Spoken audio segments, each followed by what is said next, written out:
एक क्वेश्चन है IIT JEE advance 2025 physics का क्वेश्चन है that a conducting square loop initially lies in the xz plane with its lower edge hinged along the x-axis.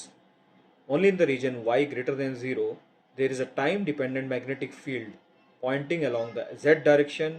आपको magnetic field दिया हुआ है, that is a time variant magnetic field. Then the magnetic field is 0 everywhere else. At time t equal to 0, the loop starts rotating with angular speed omega about the x-axis in the clockwise direction as viewed from the positive x-axis. Ignoring self-inductance of the loop and gravity, which of the following plots correctly represent the induced EMF in the loop as the function of time? जो भी बच्चे class 12th में हैं, जिन्होंने भी ये chapter पढ़ा होगा अभी, इलेक्ट्रोमैग्नेटिक इंडक्शन की अगर हम बात करते हैं तो ईएमएफ कब इंड्यूस होता है? ईएमएफ कब इंड्यूस होता है? जब कभी भी चेंज इन मैग्नेटिक फ्लक्स हो विद रिस्पेक्ट टू टाइम।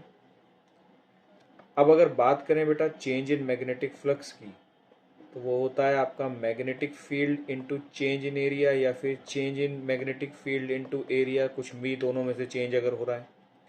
तो यहाँ पर अगर हम बात करें क्वेश्चन के अंदर, तो मैग्नेटिक फील्ड आपकी वेरिंग है, ठीक है, it is changing with respect to time. Okay, तो we can use this concept also.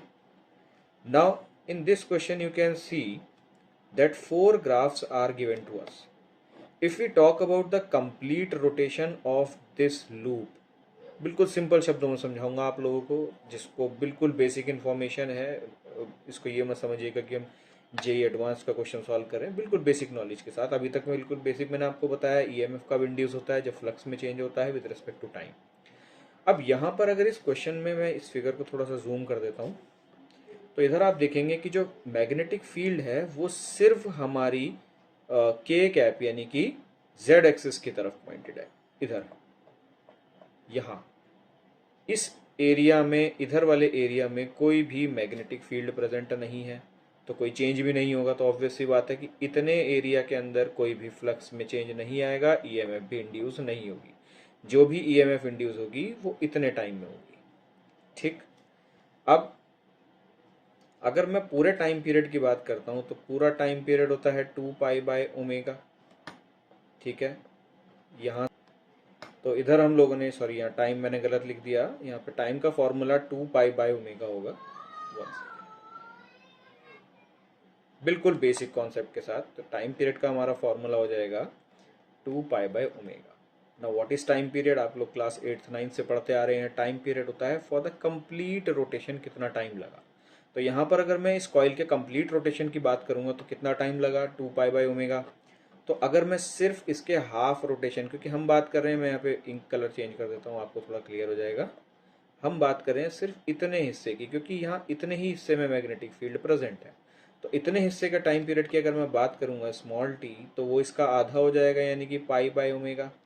और आप देख रहे हैं कॉइल इतने हिस्से में ही सिर्फ ईएमएफ को इंड्यूस करेगा, यानी कि 0 से लेकर π/ω तक ही ईएमएफ इंड्यूस करेगा। तो अब देखिए कहाँ कहाँ पे इंडक्शन हो रहा है।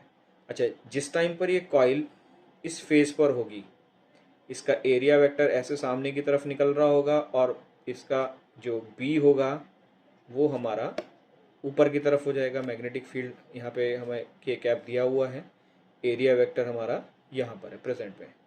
तो स्टार्टिंग में अगर मैं बात करूंगा, ठीक है, तो यहाँ पे इस क्वेश्चन को फर्दर देखते हैं कि जब ये कॉइल इस प्लेन में होगा, ये जो मैं प्लेन यहाँ पे मार्क कर रहा हूँ, जैसे मैंने अभी आपको बताया था कि मैग्नेटिक फील्ड और एरिया वेक्टर दोनों में 90 डिग्री का एंगल है।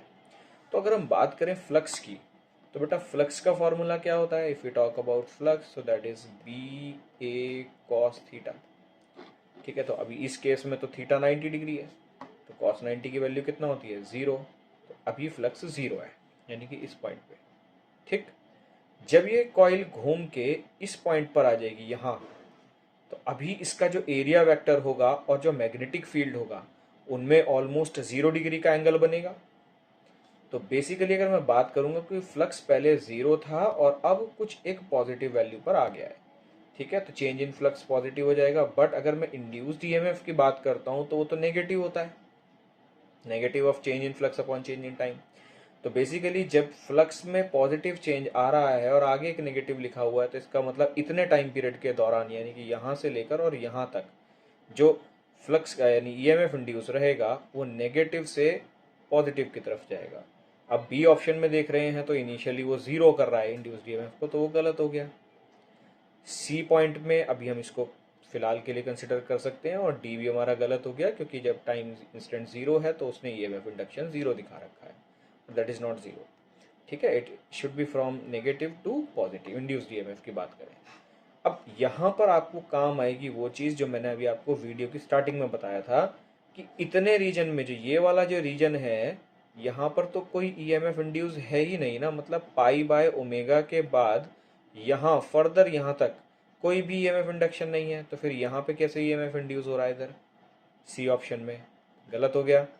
आप देखेंगे ईएमएफ इंडक्शन पहले यहाँ से लेकर पाई बाय पाई ओमेगा तक होगा, उसके बाद पाई बाय ओमेगा से लेके 2 पाई बाय ओमेगा तक कोई भी ईएमएफ इंड्यूस नहीं होगा। रीज़न क्या है, रीज़न है कि इतने एरिया में कोई ईएमएफ या सॉरी कोई मैग्नेटिक फील्ड प्रेजेंट नहीं है, मैग्नेटिक फील्ड सारी की सारी इस रीजन में है। ठीक है, थोड़ा सा हौच पौच हो रहा है, मैं एक बार दोबारा से इसको एक्सप्लेन कर दूंगा अभी, वेट फॉर अ सेकेंड, ये मैं यार अब कर देता हूँ, क्वेश्चन को रीफ्रेम कर लेते हैं। तो यहाँ आप देखेंगे कि इतने ही रीजन में सिर्फ आपका मैग्नेटिक फील्ड प्रेजेंट था, इस रीजन में कोई मैग्नेटिक फील्ड नहीं है, तो यहाँ पर आपको कोई भी ईएमएफ इंड्यूस्ड नहीं मिलेगा, will be equal to zero. और यहाँ पर जो ईएमएफ इंडक्शन मिल रहा है वो आपको इधर मिल गया ऐसे, फिर ये जीरो, फिर ये ऐसे, कंप्लीट साइकिल ऐसे चलती रहेगी, it will work as a clipper circuit. तो आई होप आप लोग को समझ में आया होगा, इसका आंसर हो जाएगा A. Thank you so much.